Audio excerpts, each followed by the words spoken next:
So today we're going to talk about the last kind of function transformations that we're going to be covering. We've already covered how to move things from left to right and up to down, and also how to flip things over the x-axis and the y-axis. Today we're going to talk about how we make things bigger or smaller. Overall, that's called dilation.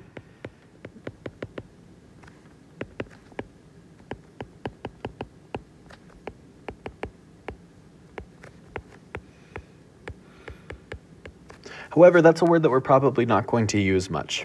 We're going to spend more time talking about stretching and compressing. Now, stretching is getting bigger.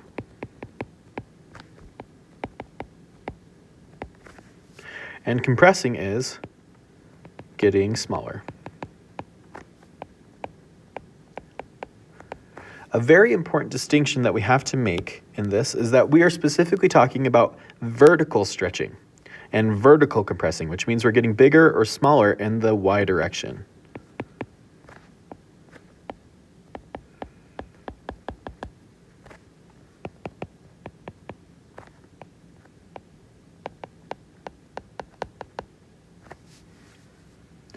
Meaning,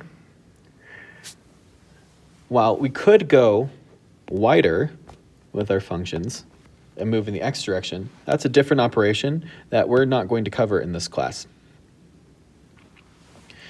Now, once again, the rules that we have with these stay consistent for every single kind of function. However, they aren't particularly interesting in a linear function. When you stretch or compress a linear function, it basically just looks like you're changing the slope. So we're mostly going to talk about piecewise and exponential functions today for our examples. However, just know that these do apply to every kind of function. To make a function stretch, you take your function, f of x, and you multiply it by some number k. To make it stretch, its k specifically has to be bigger than 1.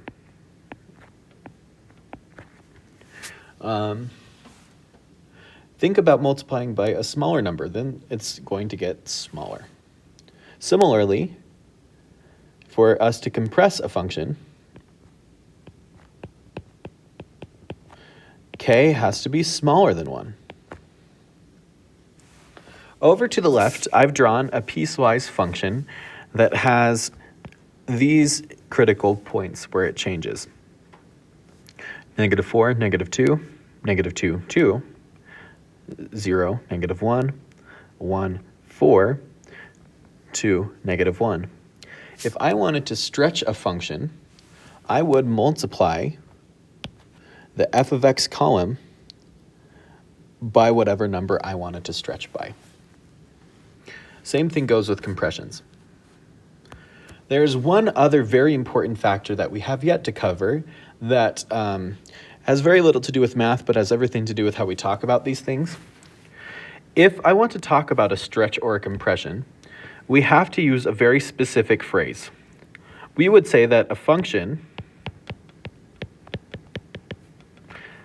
has been stretched or compressed. And here's the very important part, by a factor of whatever our number is. So in this case, our generic one is k, but whatever number we would multiply by, that's how we would talk about it. Make sure that you say by a factor of whenever you're talking about a stretch or a compression, otherwise it sounds really weird. If you say that a function has been stretched by 2, that makes it sound like a 2 grabbed the function and pulled at it. It's not particularly helpful. It's just a notation thing that you have to keep in mind. But let's actually try this thing. So we have our piecewise function here, and we have our critical points. If I wanted to stretch by a factor of 2, I would simply double everything in my f of x column and graph those new points. So let's go ahead and try writing that out.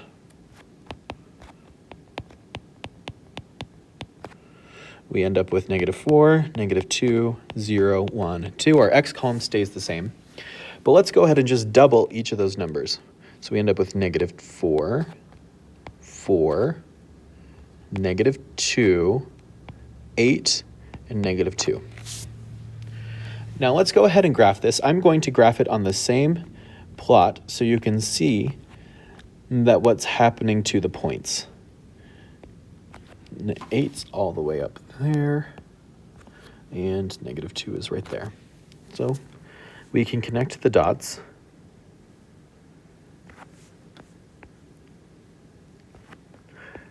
And you end up with a shape that looks something kind of like that.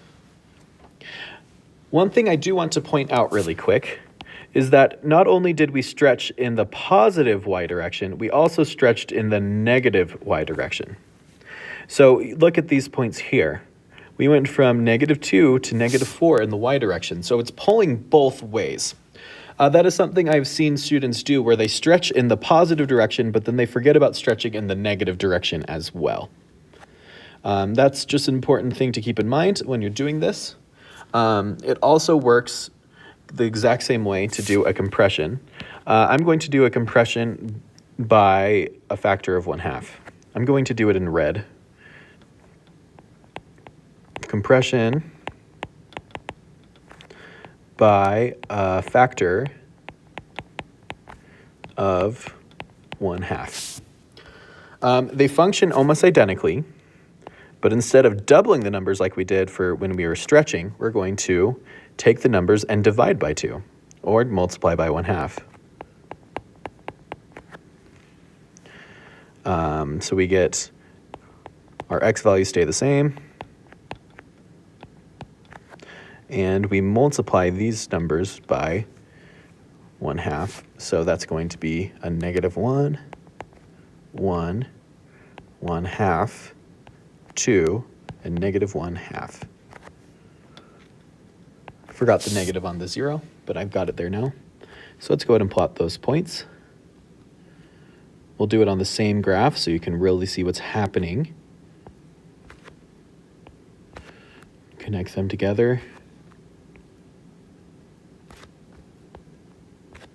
And you'll see that we've got the kind of the same shape, but it's been squished towards the x-axis. It's coming together a little smaller. So that's kind of the idea here. Let's go ahead and just try a few examples with some exponentials.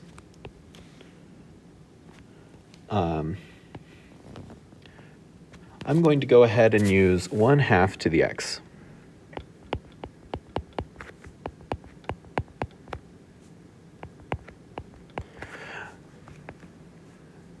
Based on how we did today with our exponentials, I'm going to just go ahead and plot out some points just so we can remember how these things work. So we get, that's our x. Let's do our f of x column. So let's just plug in our values. 1/2 to the -2 is going to be 4, 2, 1, 1/2, 1/4, and 1/8. So we can plot those points. I'll do so in green.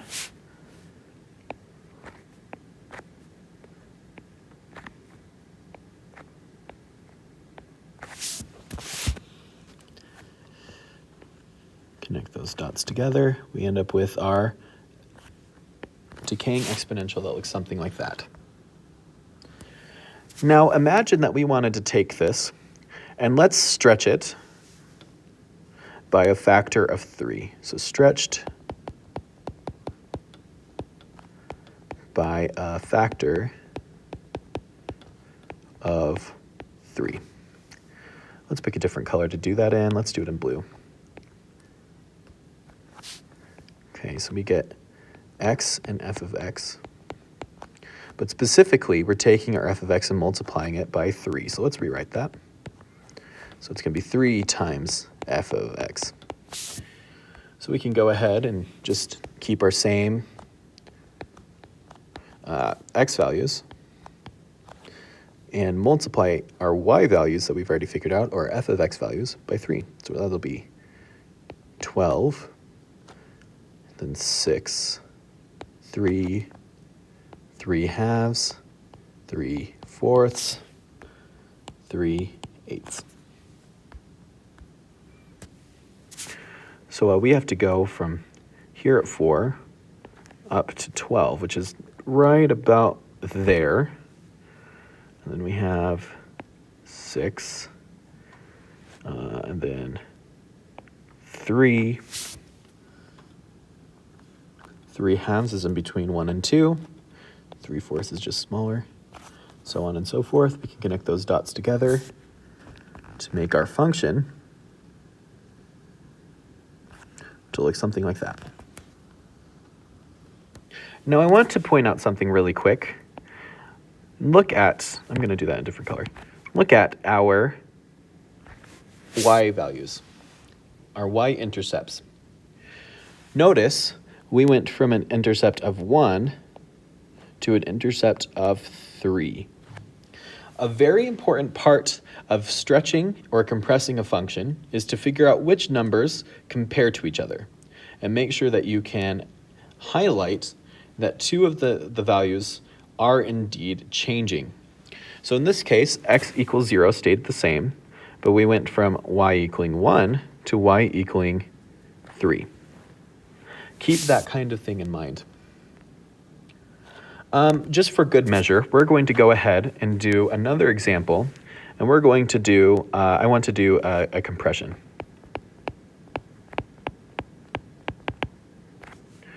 We'll get rid of that circle.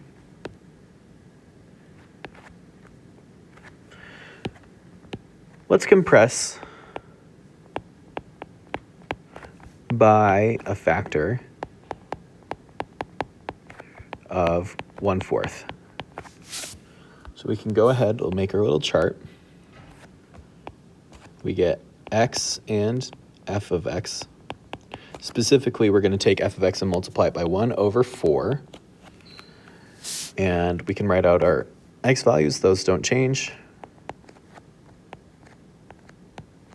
I forgot a negative sign there, didn't I? So we can just multiply it through. So 4 times 1/4 would be 1. 2 times 1/4 would be 1/2. 1 times 1/4 would be 1/4, and so on and so forth.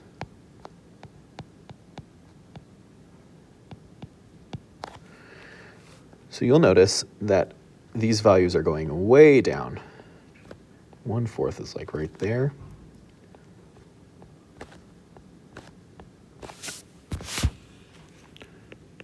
Connect the dots. We end up with something that looks kind of like that. Another way of thinking about these for exponential functions is they get narrower when you multiply by numbers, and they get wider when you multiply by smaller fractions between 0 and 1. Just another thing to keep in mind. As always, feel free to email me with additional questions.